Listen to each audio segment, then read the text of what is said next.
നമസ്കാരം. കുടിയേറ്റ വിരുദ്ധതയാണ് അമേരിക്കയിലെ ട്രംപ് അഡ്മിനിസ്ട്രേഷന്റെ മുഖമുദ്ര. ആ കുടിയേറ്റക്കാരിൽ പല രാജ്യത്തു നിന്നുള്ളവരുണ്ടാകും. അവരിൽ പലരും അനധികൃതമായി കുടിയേറിയവരുമാണ്. ആ കുടിയേറി വരുന്ന പലരും കുടിയേറാനുള്ള റൂട്ടായി കരുതുന്നത് വിദ്യാർത്ഥി കാലഘട്ടമാണ്. അതായത് സ്റ്റുഡന്റ് വിസയിൽ അമേരിക്കയിൽ എത്തുക. നല്ല പഠന ആവശ്യത്തിന് വേണ്ടി തന്നെയാണ് പോകുന്നത്, മെച്ചപ്പെട്ട പഠന സൗകര്യങ്ങൾക്ക് വേണ്ടി തന്നെയാണ് പോകുന്നത്. പക്ഷേ അവിടെ ചെന്ന് കഴിയുമ്പോൾ കാണുന്നത് ഒരു ഫ്രീ വേൾഡ് ആണ്. അഭിപ്രായ സ്വാതന്ത്ര്യത്തിന് ബെല്ലും ബ്രേക്കും ഇല്ലാത്ത അഭിപ്രായ സ്വാതന്ത്ര്യമുള്ള ഒരു നാട്. അതാണ് അമേരിക്കയെക്കുറിച്ചുള്ള പൊതുവേ ഉള്ള ഒരു ധാരണ.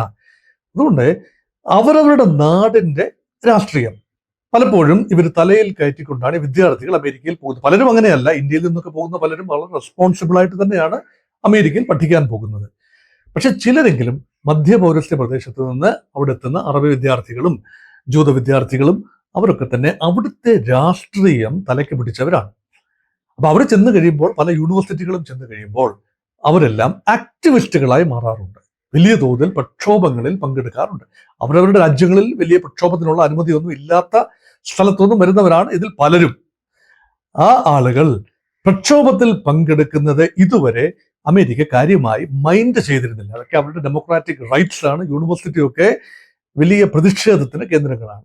നോക്കൂ, 1960കളിലൊക്കെ ഹിപ്പി കൾച്ചർ, തലമുടി നീട്ടി വളർത്തുകയും വലിയ ബെൽ ബോട്ടം പാൻറ്, വലിയ ഫാഷൻ സ്റ്റേറ്റ്മെന്റ്, അങ്ങനെയുള്ള വലിയ നീളമുള്ള ചെവിയുള്ള കോളർ ഇതൊക്കെ ഘടിപ്പിച്ച് പുതിയ അത് ആവിഷ്കാരമാണ്, കുട്ടികളുടെ ആവിഷ്കാരമാണ്. ജീൻസ് ഒക്കെ ക്യാമ്പസിനെ ഇളക്കി മറിച്ച ഒരു കാലഘട്ടമുണ്ട്.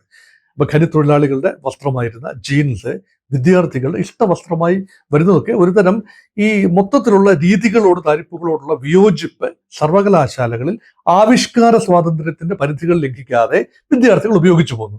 അതുപോലെ തന്നെ അമേരിക്ക ഏറ്റെടുത്ത യുദ്ധങ്ങൾ പലതും അതിനെതിരെയൊക്കെ, പ്രത്യേകിച്ചും വിയറ്റ്നാം യുദ്ധം, കൊറിയൻ യുദ്ധം, ഈ യുദ്ധങ്ങൾക്കൊക്കെ എതിരെ അമേരിക്കയുടെ ക്യാമ്പസുകളിൽ തീവ്രമായ പ്രസംഗങ്ങളും പ്രഭാഷണങ്ങളും അമേരിക്കയുടെ ഗവൺമെന്റ് ചെയ്യുന്നതിനെതിരെയുള്ള വിമർശനങ്ങൾ അമേരിക്കക്കുള്ളിൽ തന്നെ അമേരിക്കൻ വിദ്യാർത്ഥികൾ നടത്തിയിരുന്നു.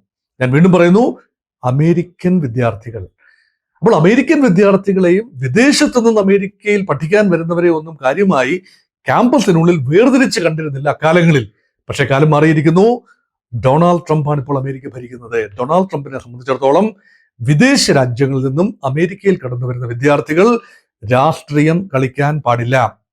പ്രത്യേകമായി ട്രംപ് അത് പറയാനുള്ള പ്രധാന കാരണം ഈ ആന്റി സെമിറ്റിക് സെന്റിമെന്റ് അമേരിക്കൻ യൂണിവേഴ്സിറ്റികളിൽ വ്യാപകമാകുന്നു എന്നൊരാക്ഷേപമുണ്ട് ട്രംപിന്.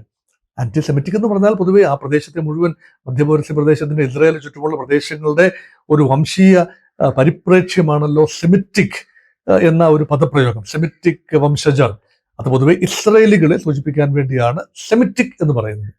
അപ്പൊ ആന്റി സെമിറ്റിസിസം എന്നത് ഒരു ചിന്തയായി പടരുന്നു അറബി ലോകത്ത്. അവരും ഒരു തരത്തിൽ പറഞ്ഞാൽ സെമിറ്റിക് ഒരു വിഭാഗത്തിൽപ്പെടുന്നവരാണ്. അപ്പൊ സെമിറ്റിക് വിരുദ്ധത ക്യാമ്പസിന്റെ ഒരു ഫ്ലെയറായി മാറുന്നു. വലിയ തോതിൽ ആന്റി ഇസ്രായേൽ മുദ്രാവാക്യങ്ങളും ഹമാസ് അനുകൂല, പലസ്തീൻ അനുകൂല മുദ്രാവാക്യങ്ങളും ക്യാമ്പസിൽ ഉയരുന്നു. അത് അമേരിക്കയ്ക്ക് വലിയ അലോസരമൊന്നും സൃഷ്ടിക്കുന്നില്ല എങ്കിൽ പോലും പിടികിട്ടാത്ത രീതിയിലേക്ക് അമേരിക്കയുടെ രാഷ്ട്രീയത്തെ തന്നെ അത് മാറ്റിമറിക്കുമെന്ന് ട്രംപും റിപ്പബ്ലിക്കൻ പാർട്ടിയിലെ തീവ്ര വലതുപക്ഷ വിഭാഗവും വിശ്വസിക്കുന്നു. അതുകൊണ്ടാണ് നിർബന്ധമായും ഇങ്ങനെയുള്ള വിദ്യാർത്ഥികളെ ഐഡന്റിഫൈ ചെയ്യാനായി സ്റ്റേറ്റ് ഡിപ്പാർട്ട്മെന്റിന് ട്രംപ് കൽപ്പന കൊടുത്തിരിക്കുകയാണ്. കഴിഞ്ഞ 1.5 വർഷം ഒക്ടോബർ 7, 2023 ശേഷം ഇസ്രായേൽ ഹമാസ് പോരാട്ടം നടന്ന നാളുകളിലൊക്കെ അമേരിക്കയിലെ ക്യാമ്പസുകളിൽ വലിയ പ്രക്ഷോഭം നടന്നു. ഇസ്രായേൽ വിരുദ്ധ പ്രക്ഷോഭം നടന്നു. ചിലതെങ്കിലും അത് പാലസ്തീൻ വിരുദ്ധ പ്രക്ഷോഭം നടന്നിട്ടുണ്ടാകും. ഹമാസ് വിരുദ്ധ പ്രക്ഷോഭം ചെറിയ തോതിലും ഇസ്രായേൽ വിരുദ്ധ പ്രക്ഷോഭം വലിയ രീതിയിലും നടന്നു. ട്രംപിനെ അത് വല്ലാതെ അലോസരപ്പെടുത്തിയിരിക്കുന്നു. നോക്കൂ, യൂണിവേഴ്സിറ്റികളാണ് ചേഞ്ചിന്റെ ഏജൻസ്. റഷ്യ തകരാനുള്ള കാരണം എന്താണ്? ആഭ്യന്തര വൈരുദ്ധ്യമാണെന്ന് നമ്മൾ പറയും. പക്ഷെ ആഭ്യന്തര വൈരുദ്ധ്യം ആളിക്കത്തിയത് മോസ്കോ യൂണിവേഴ്സിറ്റി, ലെനിൻഗ്രാഡ് യൂണിവേഴ്സിറ്റി മുതലായ ക്യാമ്പസുകളിലാണ്. അവിടെയാണ് ഗ്ലാസ്നോസ്റ്റിന്റെയും പെരിസ്ട്രോയിക്കയുടെയും പ്രയോജനം എടുത്തുകൊണ്ട് എന്തെല്ലാം മാറ്റം ഗോർബച്ചേവ് കൊണ്ടുവരാൻ ആഗ്രഹിച്ചോ ആ മാറ്റത്തിന്റെ ചുവട് പിടിച്ചുകൊണ്ട് തന്നെ ആ സംവിധാനം തന്നെ, ഒരു കമ്മ്യൂണിസ്റ്റ് സംവിധാനം തന്നെ കടപുഴക്കി എറിഞ്ഞത് യൂണിവേഴ്സിറ്റി വിദ്യാർത്ഥികളാണ്.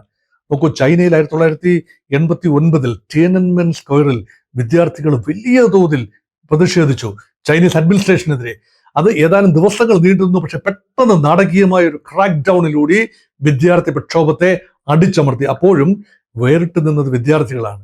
ഇവിടെ നോക്കൂ, ഇന്ത്യയിൽ ജവഹർലാൽ നെഹ്റു യൂണിവേഴ്സിറ്റിയിൽ കനയ്യകുമാർ ഉൾപ്പെടെയുള്ളവർ ഉയർത്തിയ ആസാദി എന്ന മുദ്രാവാക്യം ഒരു വ്യവസ്ഥിതിയോടുള്ള ഒരു വെല്ലുവിളിയായി പലപ്പോഴും കാണാം. അത് ഏത് അർത്ഥത്തിലാണ് എന്നത് ഡിബേറ്റബിൾ പോയിന്റാണ്. പക്ഷേ അവിടെയും പ്രതിഷേധത്തിന്റെ കേന്ദ്ര ബിന്ദുക്കളായി മാറുകയാണ് ക്യാമ്പസുകൾ.